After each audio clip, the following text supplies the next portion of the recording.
Welcome to the Anxiety Coaches Podcast, a relaxing and informative show where we explore anxiety, panic, and PTSD, sharing how you can overcome them for life.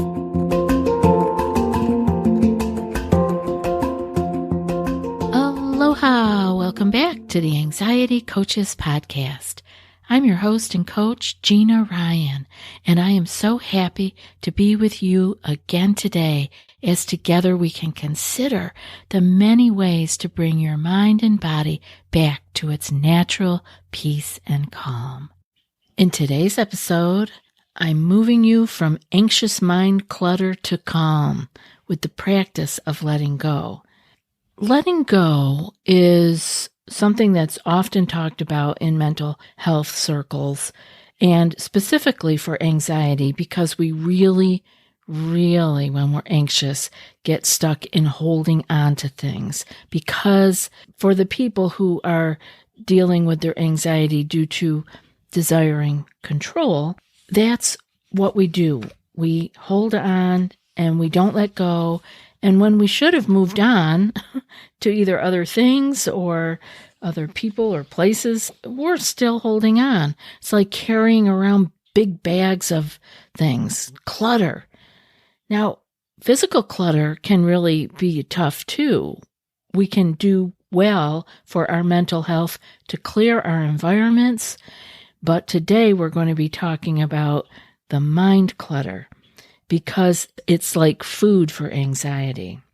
And the way we are going to go about that today is talking about the practice of letting go. This can really help you to clear things up in your mind, to clean things up, to let go. Do any of you have that feeling of letting go of things feels uncomfortable? It's not that you're a hoarder, but it feels like sense of control. Okay, I have this, I'm going to keep it. In our minds even, in our relationships, all kinds of places. We just are holding on. So letting go can be beneficial for our mental health and anxiety in particular for many reasons. First off, it helps us to reduce our stress. Holding on to all of the baggage that we carry, and what do we usually carry around that we are most cognizant of is negative things, negative thoughts, negative emotions, and this can cause a lot of stress and pressure on us, which can impact our mental health and contribute to our anxiety. Letting go of these thoughts and emotions can help to reduce stress and promote a sense of peace and calm. Another thing that letting go can be helpful for is improving our sleep. Now, you may not have put these two together, but anxiety often interferes with our sleep. You know this, I know this, and leading to feelings of being exhausted, to having fatigue, not being able to get through the days well. So letting go of worries and concerns before bed can help to improve sleep quality and promote restful sleep. So we've talked about how to do this in other episodes on sleep, but let's just review it quickly here. How are you going to do this? You have your journal. If you are already keeping a gratitude journal, you can just do your gratitudes before you go to sleep. This helps you to shift from worry to gratitude because you can't do both at the same time. But if you're not keeping a gratitude journal, or maybe you're doing that earlier in the day, what you can do at bedtime is to jot down the stuff that is worrying you, that is setting you up for concern. Often this comes to mind as we're just beginning to drift off. So if you keep pen and paper handy, and I say that because I really would prefer that you not pick up your phone, have that light come on, and, text into your note keeper what you're thinking. Just jot it down on an old pad and an old pencil. You don't have to even be able to read it in the morning or pay attention to it. I just want you to have the act of getting this up and out of your mind, out of that hamster wheel in our mind that tends to all of a sudden get fancy and go 90 miles an hour when we're trying to go to sleep. Put that pencil to paper and let it go. It really does help to jot things down. And I often think of appointments or things. Did I write that down? So just jot it down so you have a thing to look at in the morning to remember. Go look at it. Usually, yes, it's already been taken care of. It's just the mind reviewing and going to its anxious place of, are you sure you did everything right? Jot things down. See if that will help you, because that will improve your sleep, which will improve everything else in your life. Next, letting go can be helpful to you by cultivating mindfulness. The practice of being present, being in the moment, and observing the thoughts and emotions that are coming up without judgment, like we talk about 1,000 times, this can help to reduce your anxiety by promoting a sense of calm and acceptance. And when you are in this present moment and you are getting more and more calm, you are not carrying around that big bag of negative thoughts and ideas, because you are in the present moment. You are here and now. It isn't cluttering up your mind. And when we are mindful and in the moment, we are clearing out the clutter, because we can't have all of that happening now. Now is just now. The clutter is about the past. The clutter is about the future. And when we put those together, because some of us are not concerned about the past, we actually may have peace about the past, but boy, are we worried about the future. Both of those extremes, the past and the future, are cluttering up our minds because they are not happening.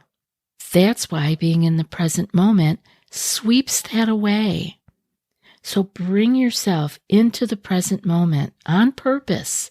When you feel like you're going off into either past regret or future worry, bring yourself back. Just get out that visualize a broom and sweep it away and bring yourself into this present moment. What's happening now? Where am I now? What's in front of me? Where's my breath? Always come back to the breath. Because you can't breathe in the future, you can't breathe in the past, and your breath is always with you.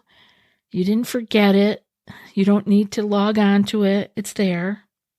And rest in that. Okay, I'm breathing. Everything else can be swept away for this moment. You can also begin to notice that letting go of things will help you to bring in more self-compassion into your life. If you begin letting go of negative self-talk and criticism, this can really help you to promote more self-compassion. So you're getting rid of that cluttery negative self-talk, always being down on yourself, second-guessing yourself, worrying what other people are thinking about you. And you are promoting some self-compassion, which is the practice of treating yourself with kindness and understanding. The same kindness and understanding that you would show to another person. This can be helpful for reducing our anxiety, and it really gives us so much spaciousness and healing for all of our mental health issues. If you have been depressed, having self-compassion can be so life-enhancing. You will just begin to feel more alive, more ready to get up and go. So see if you can bring that self-love to yourself. Don't be so hard on yourself. I know it seems so easy to say, and it almost seems like, self-compassion, but it is like a salve to the soul. If no one else is caring for you, care for yourself. Give yourself a break as you would give someone that you loved a break. They came to you with the same issues or negative thoughts and criticisms that you are thinking. what would you tell them? You wouldn't be hard on them. So be as kind to yourself, even if it's difficult at first and you kind of feel like, ooh, that feels weird. Give it a chance. If no one else can be there for you, why not be there for yourself? Everything else is just icing on the cake. And by sweeping out the mind clutter, you're really going to increase your resilience. Letting go can help us to promote emotional resilience. Actually, people with anxiety have a lot of resilience. You just don't know it because you keep getting up through really challenging, difficult days that sometimes feel like they're not changing at all. But when you can start to see that you have this resilience by letting go of the negative, you're going to be able to adapt and cope with challenging situations more and more. By letting go of the negative thoughts and emotions, you can develop greater emotional strength and resilience. You'll see your resilience, making it easier to cope with your anxiety and the other challenges that life is throwing at you. So as you can see, letting go can be a helpful practice for promoting mental health and reducing our anxiety. By cultivating a sense of mindfulness, self-compassion, and emotional resilience, we really do develop the skills we need to manage our life, to manage our anxiety, and any of the other mental health challenges that may come your way. So, letting go of the things that no longer serve us, it can feel like a difficult process. It's really, like it sounds easy. Oh, just sweep away that mind clutter. No, I totally get how difficult this is. And here are some steps. I wanted to be sure to give you some steps to help you to begin the process, because it is that important that you move away from that cluttered mind and actually get rid of things that are hanging around you, causing you so much stress, by simply letting go. Simply, yes. Is it easy to do? Not if you don't know how to do it. So I have 6 little items here for you that I want you to pay attention to. Identify what is no longer serving you. Like I said, often we're going through life so much through a habit, doing the same things over and over again, that we just are gathering things. We don't pay attention. We're not sorting through. So take some time to reflect on what in your life is causing you stress or is no longer bringing you joy. It could be anything from your job to your relationship, a habit, or a mindset. Just take some time to reflect. Second, I want you to acknowledge and accept the situation. Now, last episode I talked about acceptance, so you should be getting a little better at that already. It's important to acknowledge that something is no longer serving you and accept that that's okay to let it go. Now, this can be a really difficult step, especially for people who are used to holding on to everything, because that gives you that sense of control. But it's necessary to move forward. Just think about how much lighter when you let go of physical things you feel if you were carrying around a heavy load. When you set it down, you can move forward so much more easily. It's the same with our thoughts. Practice self-compassion, like I mentioned earlier. Make sure that you are treating yourself with kindness and understanding as you are learning to let go of things, because you might feel shaky, you might feel like, is this the right thing to do? You could have doubt, but letting go of something can be emotional and difficult. So be patient with yourself, because in the end, it will be freeing, and it is good to start slow. Next is for you to set boundaries. This is a great way to get going on letting go of things, by setting up some boundaries. If it's a relationship or a situation that no longer serves you, consider setting a boundary or creating some distance to protect your mental health and well-being. This is a conversation that comes up quite often in our group coaching calls because we all struggle with boundaries. But the beautiful thing I want you to remember about with boundaries is they are movable.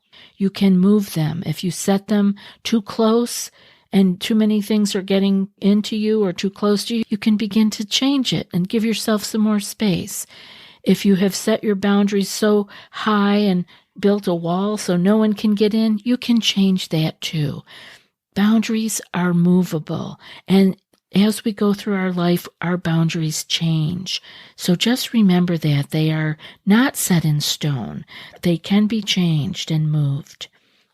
The fifth one I have is to focus on the present moment. Again, we're coming back to the present moment. And instead of dwelling on the past or worrying about the future, I want you to try to focus on the present moment.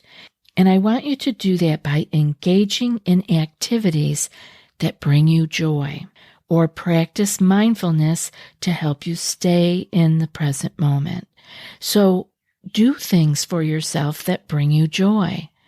I've talked in the past about hobbies, like how we don't really just do things just to do them so much anymore. Like maybe sports we still do, but maybe you like to knit. I don't know, pick up the needles. Let's do it. Give it a try. It can just bring you those little moments of joy, and that could be a little bit of your new practice to focus on the present moment, your yarn and your knitting needles, and let everything else fall away for the moment. It helps to clear the clutter. And number 6, I want you to seek support. If you are having great difficulty letting go, because it can be a challenging process, it's important to get some support from friends or family or mental health professional, your clergy, a coach, whoever you trust to help you sort this out. It's like if you were cleaning out a home that you've had for 30 years and every room and closet was packed. You'd have to call in a little bit of help so that you could sort through all of that and not get overwhelmed. Remember that letting go is a process and it may not happen overnight. Be patient with yourself and celebrate small victories along the way. By letting go of the things that no longer serve you, you create space for new opportunities and growth that bring you so much more peace and calm. And just quickly, I want to just go over a couple little things that you could be letting go of. You could be letting go of perfectionism, letting go of the need to please, letting go of toxic relationships or people that have not paid a lot of attention to you. You could let go of comparison, self-doubt, past mistakes, or things that you have no control over. I hope today's show has been helpful for you. And remember, I love hearing from you. So if you have a question or a topic or something you'd like to send into the show, you can send that to anxietycoachespodcast@gmail.com. And now for today's quote. Life moves on, and so should we. And that's from Spencer Johnson. I'll be back in a few more days with another podcast. Until then, be well and aloha. Thanks so much for joining us for today's episode of the Anxiety Coaches Podcast. Find more information at theanxietycoachespodcast.com.